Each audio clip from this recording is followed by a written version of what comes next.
नमस्कार, मैं डॉक्टर अखिलेश कुमार श्रीवास। आज के इस सेशन में आपका स्वागत है। इस सेशन के माध्यम से इस सत्र में हम डिस्ट्रीब्यूटेड डेटाबेस में स्केलेबिलिटी और कंसिस्टेंसी के बारे में चर्चा करेंगे। इस सत्र के माध्यम से हम निम्नलिखित विषय वस्तु के बारे में चर्चा करेंगे।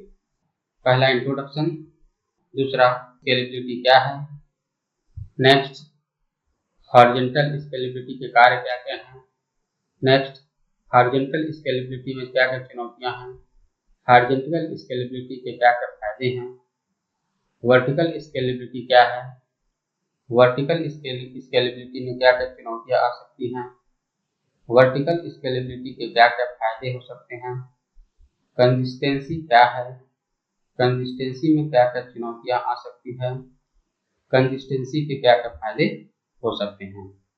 इंट्रोडक्शन, डिस्ट्रीब्यूटेड डेटाबेस में डेटा को कई नोड्स में बांटा जाता है ताकि स्केलेबिलिटी और फॉल्ट टॉलरेंस मिल सके। बिग डेटा के संदर्भ में यह महत्वपूर्ण है कि डेटाबेस सिस्टम स्केलेबल और कंसिस्टेंट भी रहे। डिस्ट्रीब्यूटेड डेटाबेस सिस्टम का उपयोग डेटा को विभिन्न नोड्स पर स्टोर करने के लिए किया जाता है ताकि स्केलेबिलिटी और फॉल्ट टॉलरेंस प्राप्त हो सके। बिग डेटा के संदर्भ में यह आवश्यक है कि डेटाबेस सिस्टम स्केलेबल और कंसिस्टेंट दोनों हों। स्केलेबिलिटी क्या है? बिग डेटा के युग में डेटा की मात्रा और उसकी जटिलता इतनी बढ़ गई है कि पारंपरिक single server database system in आवश्यकताओं को पूरा नहीं कर सकते।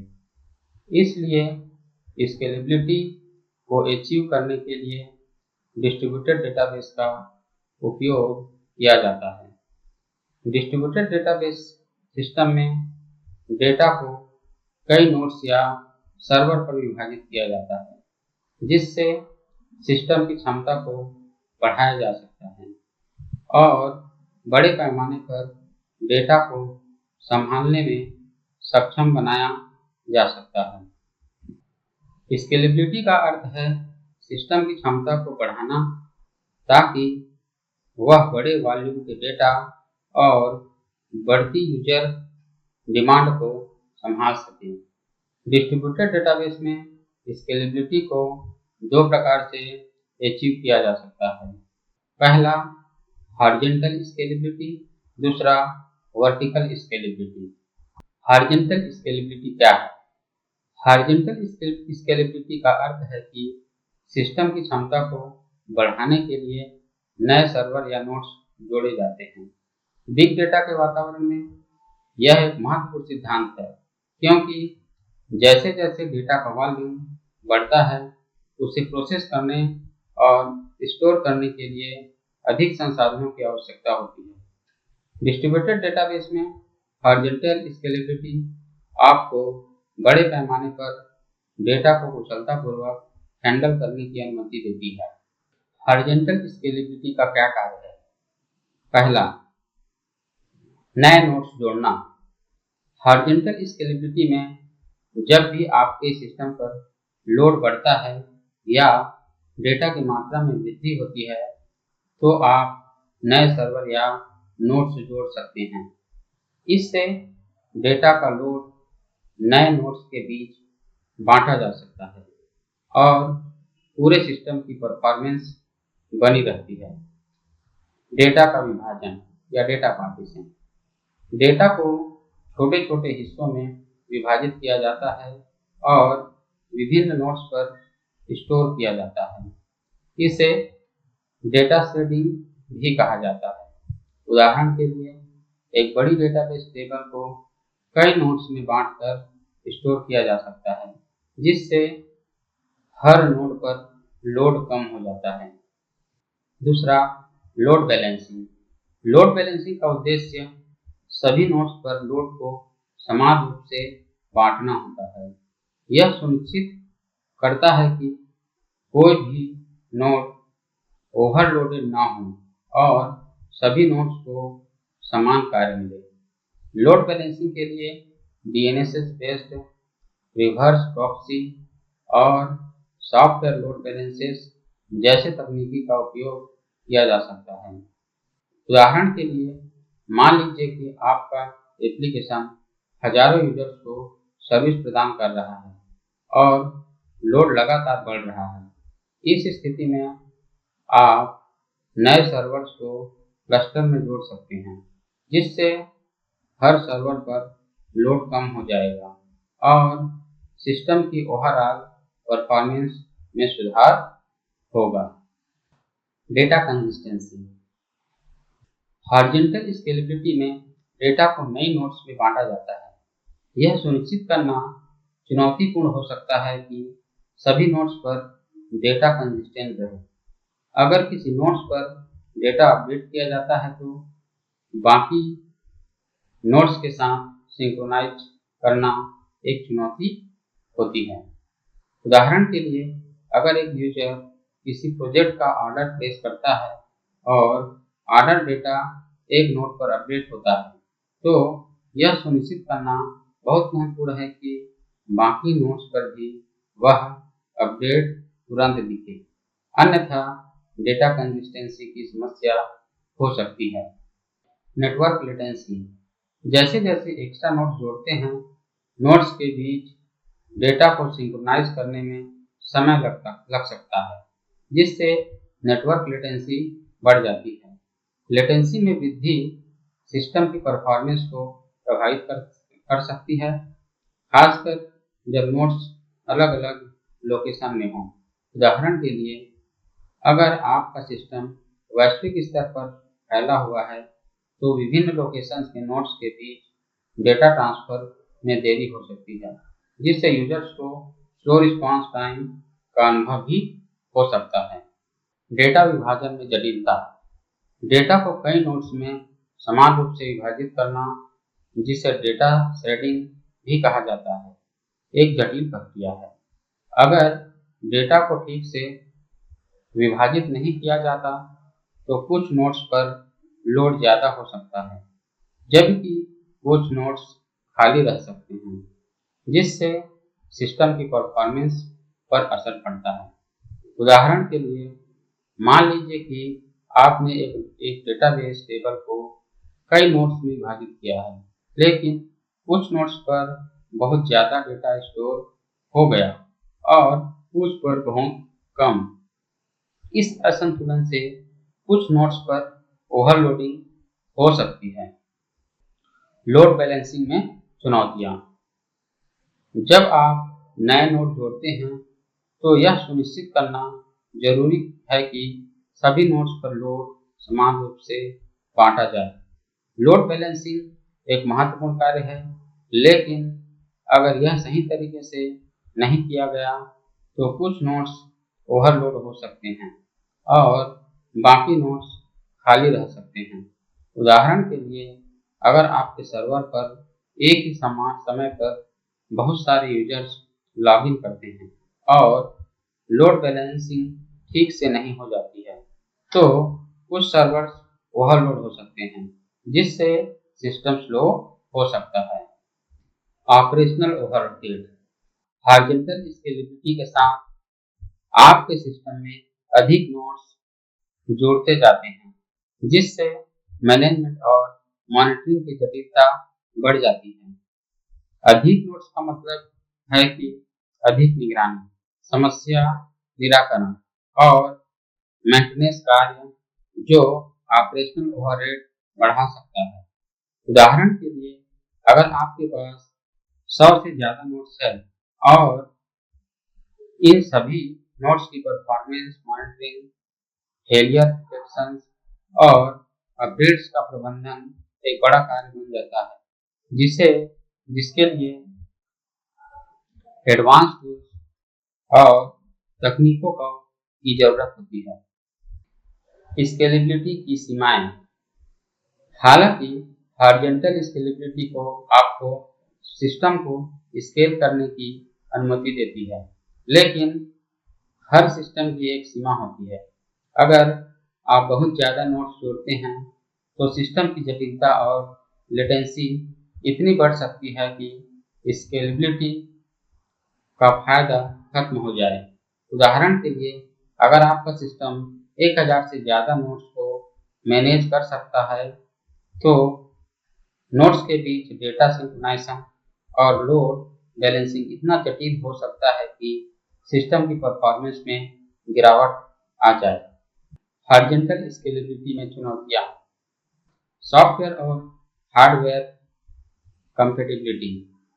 डिफरेंट नोड्स पर हार्डवेयर या सॉफ्टवेयर कंपैटिबिलिटी इश्यूज राइज हो सकते हैं, खासकर जब सिस्टम अलग अलग कॉन्फ़िगरेशन पर रन कर रहे हो। इससे अनएक्सपेक्टेड डाउन टाइम्स या फेलर हो सकते हैं। हॉरिजॉन्टल स्केलेबिलिटी के फायदे: पहला, कॉस्ट इफेक्टिव या लागत प्रभावी। हॉरिजॉन्टल स्केलेबिलिटी में आप महंगे और बड़े सर्वर की बजाय कमोडिटी हार्डवेयर का उपयोग कर सकते हैं। कमोडिटी हार्डवेयर का मतलब यह है कि आप सामान्य सर्वर का उपयोग कर सकते हैं जो सस्ते होते हैं और उन्हें आसानी से बढ़ाया जा सकता है। उदाहरण के लिए, अगर आपके पास एक छोटा डेटाबेस सिस्टम है जिसे समय के साथ बढ़ाने की आवश्यकता है, तो आप आसानी से और अधिक सर्वर जोड़ सकते हैं बिना किसी बड़े हार्डवेयर अपग्रेडेशन की आवश्यकता के। फॉल्ट टॉलरेंस: हॉरिजॉन्टल स्केलेबिलिटी में डेटा को कई नोड्स पर डिस्ट्रीब्यूट किया जाता है। अगर एक नोड फेल हो जाता है, तो दूसरे नोड्स डेटा और प्रोसेसिंग को संभाल सकते हैं। यह सिस्टम के रेजिलेंस को बढ़ाता है और डाउन टाइम को कम करता है। उदाहरण के लिए, मान लीजिए कि आपके सिस्टम में 10 नोड्स हैं और उनमें से एक नोड फेल हो जाता है। बाकी 9 नोड तब भी डेटा को प्रोसेस कर सकता है और सिस्टम को कार्यशील बनाए रख सकता है, जिससे यूजर्स को कोई रुकावट नहीं होती। अनलिमिटेड ग्रोथ पोटेंशियल या असीमित वृद्धि की क्षमता। हॉरिजॉन्टल स्केलेबिलिटी का एक बड़ा फायदा यह है कि आप नए नोड्स जोड़कर सिस्टम की क्षमता को अनलिमिटेड रूप से बढ़ा सकते हैं। जैसे जैसे आपके डेटा और ट्रैफिक की मात्रा बढ़ती है, वैसे वैसे आप और अधिक नोड्स जोड़ सकते हैं। उदाहरण के लिए, अगर आपका एप्लीकेशन बहुत तेजी से बढ़ रहा है और यूजर्स की संख्या में अचानक से वृद्धि हो रही है, तो आप आसानी से नए सर्वर जोड़ सकते हैं ताकि सभी यूजर्स को सुचारू सेवाएं प्रदान की जा सके। लोड बैलेंसिंग: हॉरिजॉन्टल स्केलेबिलिटी में लोड को विभिन्न प्रकार के बीच समान रूप से बांटा जा सकता है। इससे किसी भी नोड पर अत्यधिक लोड नहीं आता और सिस्टम की ओवरऑल परफॉर्मेंस बेहतर होती है। उदाहरण के लिए, जैसे कि एक वेब एप्लीकेशन में हजारों यूजर्स एक साथ लॉगिन कर सकते हैं। लोड बैलेंसिंग यह सुनिश्चित करता है कि सभी सर्वर्स पर समान लोड हो, जिससे किसी भी सर्वर पर ओवरलोड न हो और सभी यूजर्स को तेज और कुशल सेवाएं मिल सके। इजी मेंटेनेंस और अपग्रेड्स: आसान मेंटेनेंस और अपग्रेड्स। हॉरिजॉन्टल स्केलेबिलिटी में आप एक नए नोड को मेंटेन या अपग्रेड कर सकते हैं, जबकि बाकी नोड्स का काम करते रहते हैं। इससे सिस्टम का डाउन टाइम बहुत कम हो जाता है। उदाहरण के लिए, अगर आपको किसी नोड पर सॉफ्टवेयर अपग्रेड करना चाहते हैं, तो आप सिर्फ उस नोड को डिसेबल करके अपग्रेड कर सकते हैं, जबकि बाकी नोड्स सिस्टम को चलाते रहते हैं, जिससे यूजर्स को कोई परेशानी नहीं होती। Scalability with traffic growth: traffic वृद्धि के साथ स्केलेबिलिटी। जब आपके सिस्टम पर अचानक ट्रैफिक बढ़ जाता है, जैसे कि किसी बड़े इवेंट के दौरान, हॉरिजॉन्टल स्केलेबिलिटी आपको नए सर्वर्स को जोड़कर उस ट्रैफिक को हैंडल करने की सुविधा देती हैं। उदाहरण के लिए, अगर किसी ई कॉमर्स वेबसाइट पर फ्लैश सेल के दौरान अचानक से ट्रैफिक बढ़ जाता है, तो आप कुछ नए सर्वर जोड़कर इस ट्रैफिक को संभाल सकते हैं, जिससे वेबसाइट क्रैश होने से बच जाता है। वर्टिकल स्केलेबिलिटी क्या है? वर्टिकल स्केलेबिलिटी में मौजूदा सर्वर की हार्डवेयर क्षमता को बढ़ाया जाता है। इसका मतलब यह है कि आप अधिक सीपीयू, रैम या स्टोरेज जोड़ते हैं ताकि एक ही सर्वर पर ज़्यादा लोड संभाला जा सके। बिग डेटा के वातावरण में वर्टिकल स्केलेबिलिटी तब उपयोगी होता है जब आपको सिस्टम की परफॉर्मेंस को बढ़ाने की ज़रूरत होती है, लेकिन आप नए सर्वर जोड़ने की बजाय मौजूदा सर्वर की क्षमता को बढ़ाना चाहते हैं। वर्टिकल स्केलेबिलिटी कैसे काम करती है? पहला, हार्डवेयर अपग्रेड्स। वर्टिकल स्केलेबिलिटी में आप अपने मौजूदा सर्वर या नोड को अधिक शक्तिशाली बनाने के लिए उसकी हार्डवेयर क्षमता को बढ़ाते हैं। उदाहरण के लिए, अगर आपका सर्वर धीरे धीरे काम कर रहा है क्योंकि उसमें पर्याप्त रैम नहीं है, तो आप उसमें अधिक रैम जोड़ सकते हैं। एकल नोड वृद्धि।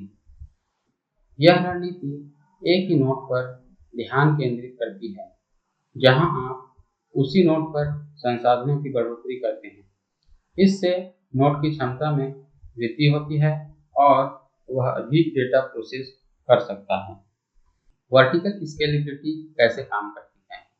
वर्टिकल स्केलेबिलिटी में आपकी स्केलिंग की सीमा हार्डवेयर की अधिकतम क्षमता पर निर्भर करती है। एक समय के बाद आप हार्डवेयर को और अधिक अपग्रेड नहीं कर सकते हैं क्योंकि उसके फिजिकल लिमिट्स आ जाते हैं, जैसे कि अधिकतम रैम या प्रोसेसर की क्षमता। उदाहरण के लिए, मान लें कि आपके पास एक सर्वर है जो डेटा प्रोसेसिंग कर रहा है और वह सर्वर अपने हार्डवेयर लिमिट तक पहुंच चुका है। वर्टिकल स्केलेबिलिटी में आप उस सर्वर की रैम या प्रोसेसर को अपग्रेड कर सकते हैं ताकि वह और अधिक लोड संभाल सके। वर्टिकल स्केलेबिलिटी की चुनौतियाँ। पहला है हार्डवेयर लिमिटेशन, हार्डवेयर की सीमाएं।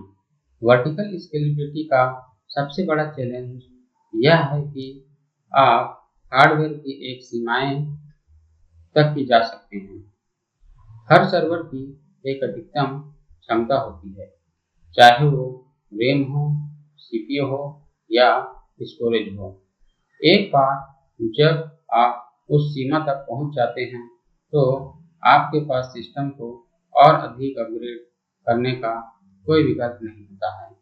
उदाहरण के लिए, अगर आपके सर्वर की अधिकतम रैम क्षमता 512 GB है और आपने इसे पूरी तरह से अपग्रेड कर लिया है, तो आप इससे आगे नहीं बढ़ सकते। आपको फिर से नया और अधिक सक्षम हार्डवेयर खरीदना होगा। एकल विफलता बिंदु। वर्टिकल स्केलेबिलिटी में सभी डेटा और प्रोसेसिंग एक ही सर्वर पर होती है। अगर यह सर्वर फेल हो जाता है तो पूरा सिस्टम डाउन हो जाता है। इसे सिंगल पॉइंट ऑफ फेलियर कहा जाता है, जो सिस्टम की विश्वसनीयता को कम कर सकता है। उदाहरण के लिए, यदि आपके डेटाबेस सर्वर में हार्डवेयर फेलियर होता है, तो आपके सभी एप्लीकेशंस और डेटा उस समय उपलब्ध नहीं होंगे, जिससे व्यवसाय को बड़ा नुकसान हो सकता है। स्केलेबिलिटी की सीमाएं। वर्टिकल स्केलेबिलिटी की सीमाएं होती है। आप सर्वर की क्षमता को एक निश्चित बिंदु तक ही बढ़ा सकते हैं। इसके बाद आपको अन्य स्केलेबिलिटी मॉडल्स जैसे हॉरिजॉन्टल स्केलेबिलिटी का सहारा लेना पड़ता है। अगर आपके डेटा की मात्रा बहुत अधिक बढ़ जाती है और आपका सर्वर इसे संभालने में सक्षम नहीं है, तो आपको वर्टिकल स्केलेबिलिटी के बजाय हॉरिजॉन्टल स्केलेबिलिटी पर स्विच करना होगा, जिससे सिस्टम अधिक जटिल हो सकता है। अपग्रेड्स के दौरान अधिक डाउनटाइम। वर्टिकल स्केलेबिलिटी में जब आप अपने सर्वर को अपग्रेड करते हैं, तो सिस्टम को कुछ समय के लिए बंद करना पड़ सकता है। यह डाउनटाइम आपके व्यवसाय पर नकारात्मक प्रभाव डाल सकता है। ब्रेक, खासकर आप 24/7 सेवाएं प्रदान कर रहे हैं। उदाहरण के लिए, अगर आप अपने डेटाबेस सर्वर की रैम को अपग्रेड कर रहे हैं, तो उस समय सिस्टम डाउन हो सकता है, जिससे यूजर्स को परेशानी हो सकती है और ट्रांजैक्शंस को प्रोसेस करना रुक सकता है। गर्मी और पावर मैनेजमेंट की समस्याएं। जैसे जैसे आप अपने सर्वर की क्षमता बढ़ाते हैं, यह अधिक बिजली की खपत करता है और अधिक गर्मी पैदा करता है। इन सर्वर्स को ठंडा रखना और पावर मैनेजमेंट करना एक चुनौती बन सकती है, विशेषकर बड़े डेटा सर्वर्स में। उदाहरण के लिए, अगर आपके सर्वर्स को अपग्रेड किया गया है और यह बहुत अधिक गर्मी पैदा कर रहा है, तो आपको अतिरिक्त कूलिंग सिस्टम की आवश्यकता हो सकती है, जो ऑपरेशन की लागत को बढ़ा सकता है। वर्टिकल स्केलेबिलिटी के फायदे। इंस्टॉलेशन की सरलता।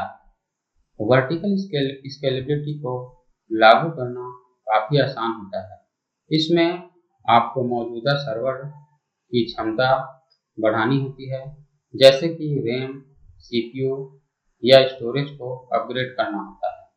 इससे आपको सॉफ्टवेयर या आर्किटेक्चर में बड़े बदलाव करने की आवश्यकता नहीं होती। उदाहरण के लिए, अगर आपके पास एक डेटाबेस सर्वर है जो अपने संसाधनों की सीमा तक पहुंच गया है, तो आप उस सर्वर में अधिक रैम या बेहतर सीपीयू जोड़कर उसकी परफॉर्मेंस बिना किसी जटिल प्रक्रिया के तुरंत बढ़ा सकते हैं। कंसिस्टेंसी।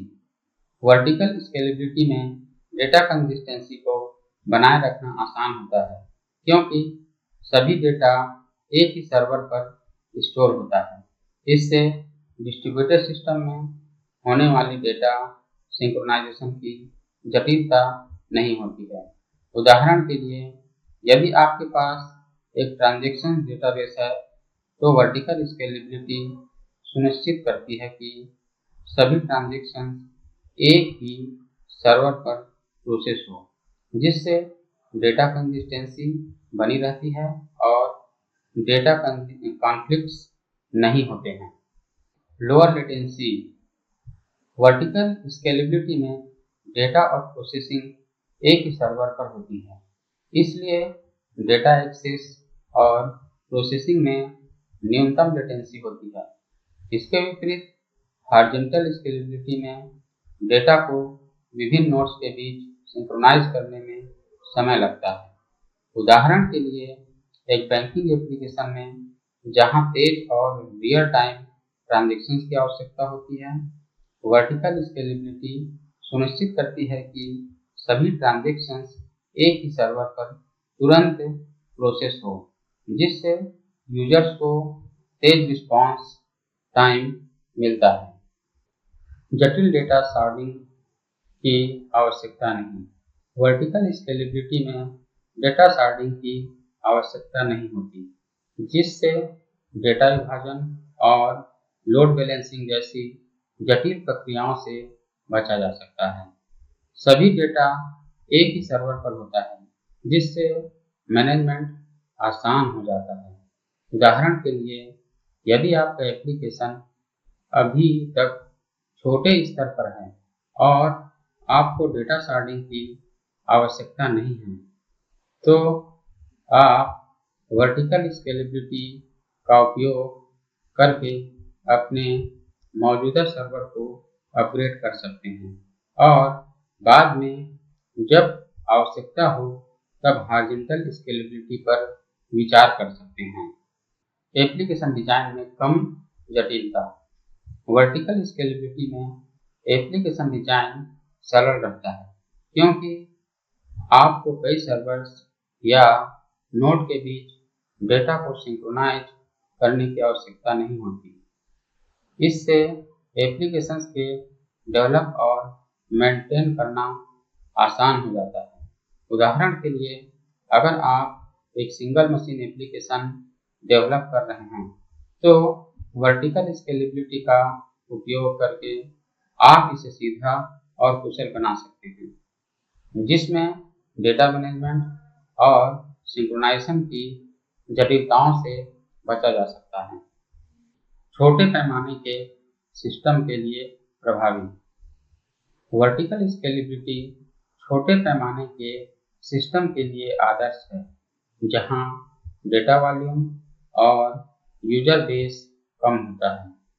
यह सिस्टम की परफॉर्मेंस को बढ़ाने का एक सरल और किफायती तरीका है। उदाहरण के लिए, यदि आपका स्टार्टअप है और अभी आपके पास बहुत बड़ा डेटा नहीं है, तो वर्टिकल स्केलेबिलिटी का उपयोग करके अपने मौजूदा सर्वर को अपग्रेड करना एक अच्छा विकल्प हो सकता है, जिससे आप अपनी परफॉर्मेंस को आसानी से बढ़ा सकते हैं। कंसिस्टेंसी क्या है? कंसिस्टेंसी का मतलब यह है कि किसी भी समय किसी भी डेटा को पढ़ते समय आपको हमेशा एक ही और सही डेटा मिलना चाहिए। यह डिस्ट्रीब्यूटेड डेटाबेस में बेहद महत्वपूर्ण होता है, जहां डेटा कई सर्वर्स या नोड्स में फैला होता है।